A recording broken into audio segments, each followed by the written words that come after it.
It's been a tough week in America this week. I'm pretty shaken up about what happened to Charlie Kirk. He was a great man.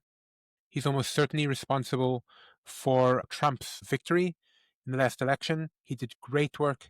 He was a good family man, and he was murdered by a crazy person. And condolences to his family. And they should know that he died for and for his country. And he's a hero.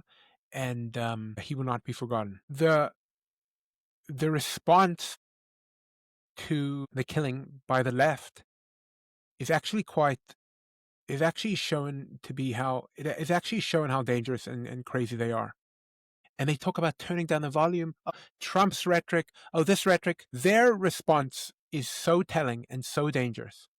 You see like the real progressive kids like just dancing in the streets.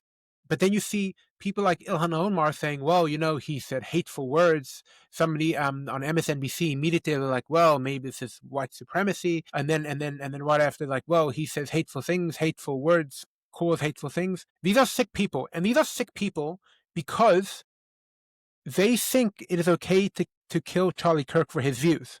But Charlie Kirk's views are normal views. They think you will hear them say, well, he was transphobic and he was racist and he was against, I saw someone post he was against reparations. Those are the right positions. There are two genders. Family values are important. There is reparations would be a bad idea.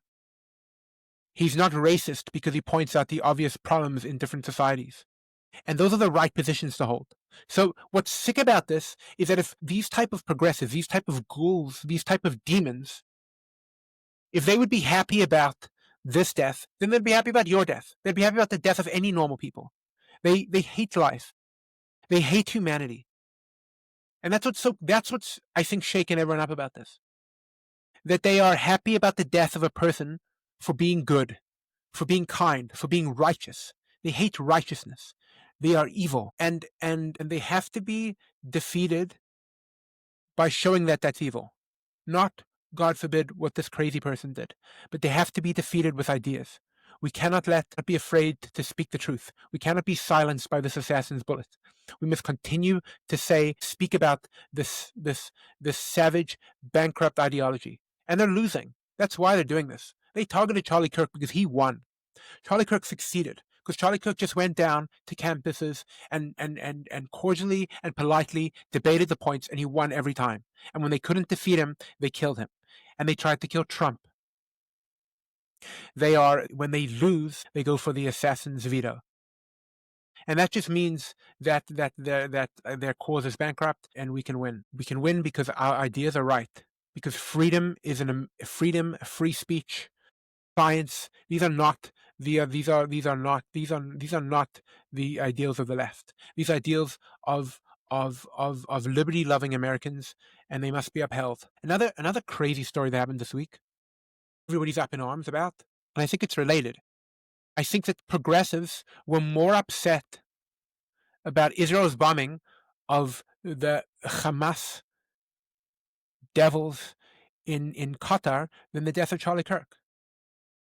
And that's also very telling. And what did Israel do? Israel bombed Qatar. Now, some people might make a mistake, and in the long run, that might turn out to be correct. I don't know. But one thing I do know is that those people that were killed in Qatar are a bunch of murderers that deserve to die. And Qatar was harboring them. And if Qatar or any other country had been harboring Osama bin Laden, America would have gone to war with that country and destroyed their whole country. And Israel should just sit there and leave the murderers of their it's breaking international law. I say this now. I just want to be very clear on the record. I don't care about international law. International law is nonsense. International law has never saved a Jew, has never protected any of my people, and international law, I suspect, has never protected anyone, because the whole thing is nonsense. Nobody cares about international law. And what does international law even mean? So they talk about war crimes. They say, the Holocaust was a war crime. The Holocaust was not a war crime. The Holocaust was the German nation savagely murdering millions of Jews. Not a war. There were no Cohens and Schreibers and Schneiders attacking the German people. There was no two sides to that. They just murdered them. And what is a war crime? A war crime is the funniest idea to me. It's a war crime is oh well,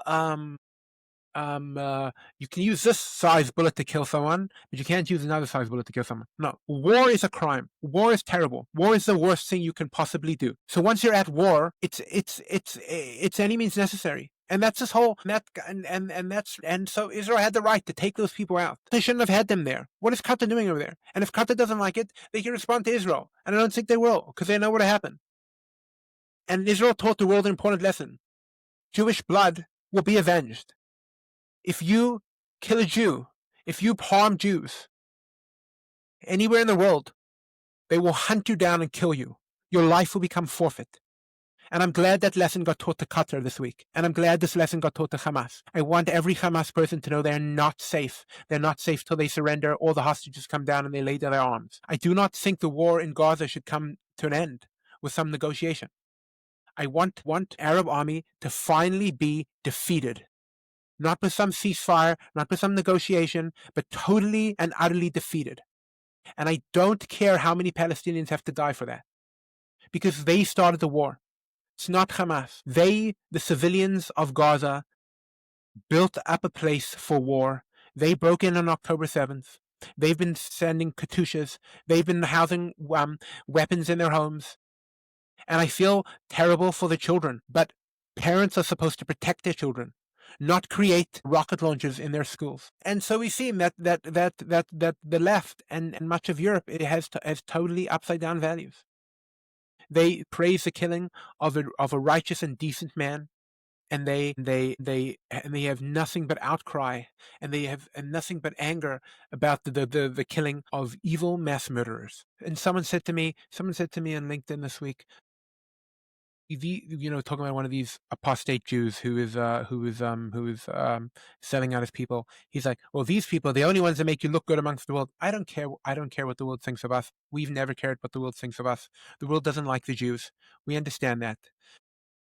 The world is filled with anti-Semites who are jealous of us because our people have been successful. And so we mustn't worry about what the world thinks. We must push Israel to finish the job, to destroy the fighting capacity of the Palestinian people at any means necessary, to make it clear that war will not be successful for them. And we must continue to fight for what's right. And that is the dedication that we must make in the memory of Charlie Kirk, to continue to fight for what's right, to not be silenced, to not rest on our laurels, but to continue to fight for the right ideas by spreading them and by telling the world that we will not stand for this craziness anymore. And we will not stand for the people who hate humanity, who are anti-human, who believe that healthcare is abortion and euthanasia, to believe that energy policy means destroying the producing capacity of humanity, the people that believe that you shouldn't be able to have a plastic bag, so you just walk around dropping everything all over. The people who want to inconvenience you in every step of the way. The people who want to shut down your speech. The people who want you to drink out of paper straws. We're sick of you. We're sick of these people. We've had enough of them. And no matter what happens, we should continue to say, that'll do it for today, guys.